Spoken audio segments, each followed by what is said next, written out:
बिहार शिक्षक भर्ती परीक्षा से संबंधित यहाँ पर कुछ सवालों को लेकर के हम बात करने वाले हैं। डॉक्यूमेंट वेरिफिकेशन की डेट से लेकर के अगर डॉक्यूमेंट्स में मिस्टेक्स होती हैं, अभी तक हम ये बात करते थे कि डॉक्यूमेंट्स में मिस्टेक है तो एग्जैक्टली आपको करना क्या है। यहाँ पर हम ये बात करेंगे कि डॉक्यूमेंट्स में अगर मिस्टेक्स हो जाती हैं, गलतियाँ हैं, कहीं भी किसी भी तरीके से मिसमैच अगर देखने को मिलता है तो उसका रिजल्ट क्या हो सकता है, जो कि आपको पता है कि कितनी मेहनत से, कितने समय के बाद, कितने इंतज़ार के बाद ऐसे में आपको कहीं न कहीं ये सफलता जो है वो मिली होगी, तो उसकी वैल्यू को आप अच्छी तरीके से समझ रहे होंगे और आपको समझना भी चाहिए। यहाँ पर आप सभी का बहुत-बहुत स्वागत है महेश अकेडमी यूट्यूब चैनल पर। नए हैं तो चैनल को सब्सक्राइब ज़रूर करिएगा अपने आप को अपडेटेड रखने के लिए। टेलीग्राम चैनल महेश अकेडमी के नाम से ही है।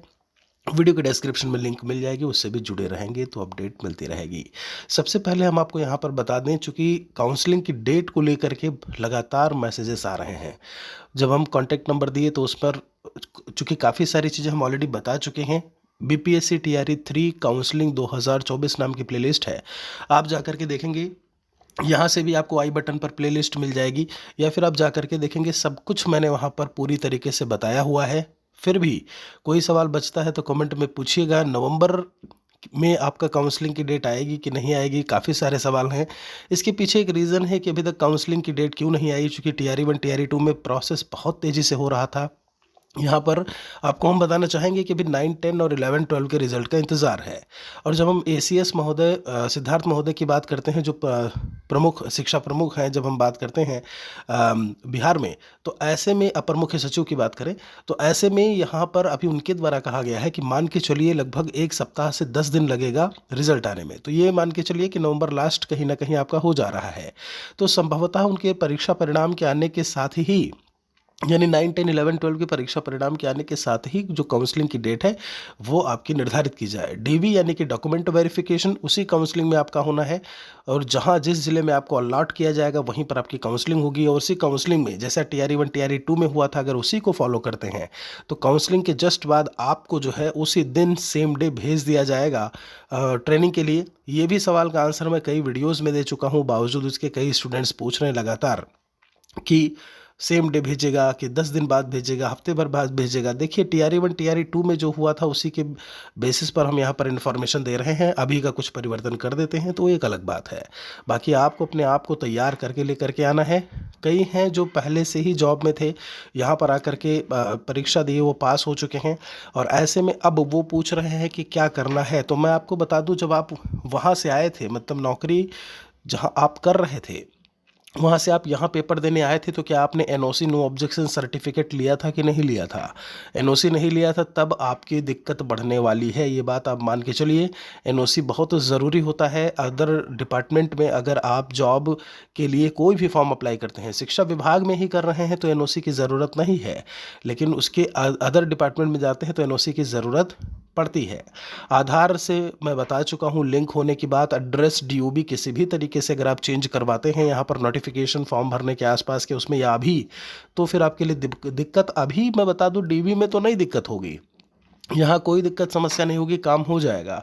लेकिन धीरे धीरे आप विभाग में टीआरई 1 का अभी तक वेरिफिकेशन चल रहा है, संभवतः ये आपको पता होगा, हम जानकारी देते भी रहते हैं। अभी कितने सारे ऐसे हैं जो नौकरी कर रहे थे, जो सीटेट में जिनके 90 से कम नंबर थे और उन्हें हटा दिया गया। उनका एड्रेस देखा जा रहा है, उनका डीओबी वगैरह चेंज हुआ कि नहीं हुआ वो देखा जा रहा है नौकरी में आने के बाद। तो इन सब चीज़ों को आप अच्छे से याद रखिए। बेवजह किसी भी तरीके से परिवर्तन करने की कोशिश नहीं करिएगा। कुमारी लगा हुआ है, कोई दिक्कत नहीं, केएम लग जाता है, वो कोई बहुत बड़ी बात नहीं है, स्पेस बहुत बड़ी बात नहीं है। कई हैं बच्चे तो बोलते हैं स्पेस आ गया बीच में तो क्या दिक्कत, वो सब कोई बड़ी चीज़ नहीं है, इतना घबराने की भी आपको ज़रूरत कहीं से भी नहीं है।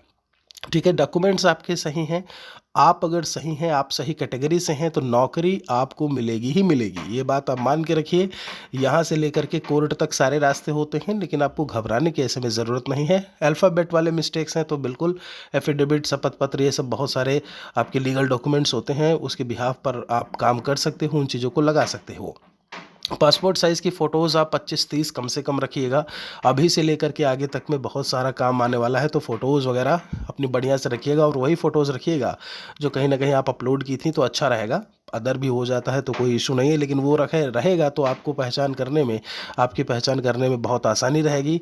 डॉक्यूमेंट्स में कई सारे स्टूडेंट्स कह रहे थे कि पिक्स जो है वो फ़ोटोज़ की अगर हम बात करते हैं तो फ़ोटोज़ नहीं आई हैं, या सही तरीके से, या हाई स्कूल में जब हम फॉर्म डाउनलोड कर रहे हैं जो कंप्लीट एप्लीकेशन फॉर्म है वहाँ पर नहीं दिख रहा है, तो वो कोई बड़ी बात नहीं है, उसके लिए घबराइए नहीं। अभी डॉक्यूमेंट अपलोड का भी एक बार ऑप्शन दिया जाता है तो संभवतः वो आपको देखने को मिले, तो इसके लिए भी परेशान होने की बिल्कुल से ज़रूरत नहीं है।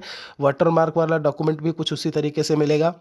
मौका देंगे आपको अपलोड करने का 100 किलोबाइट से नीचे का, उसके बाद ही उसे वाटरमार्क करके ऐसे बीच में कोई नंबर सा बड़ा सा लिख के आएगा डॉक्यूमेंट्स पर। जैसे मान लीजिए पूरा डॉक्यूमेंट है इस समय यहाँ पर, तो ऐसे ही एक नंबर जो है यहाँ पर पूरा वाटरमार्क के रूप में एक नंबर डिजिट लिख के आएगा, जैसे 342315 ऐसे करके, और वही चीज़ आपको उसका प्रिंट आउट निकाल के और लेकर के जाना होगा। हम सब बताते रहेंगे, आप जुड़े रहिए हमारे साथ में, बस सारी इन्फॉर्मेशन जैसा कुछ होगा हम बताते रहेंगे, आपको परेशान होने की ज़रूरत नहीं है। बाकी कोई अभी भी सवाल आपका बचा है तो कमेंट में लिखिएगा ज़रूर, ज़्यादा परेशान होने की ज़रूरत नहीं है। कुछ भी अगर मिस्टेक्स हो रही हैं, आप जेन्युइन हैं, कुछ मिस्टेक्स हैं तो वो बाद में सुधार हो जाएगा, आपका डीवी भी होगा, आपको नौकरी भी मिलेगी, और आप अच्छे से बिहार निर्माण में या फिर देश निर्माण में अपनी सहायता भी देंगे। बहुत बहुत शुक्रिया आप सभी का, एक और वीडियो के साथ में जल्द मिलेंगे।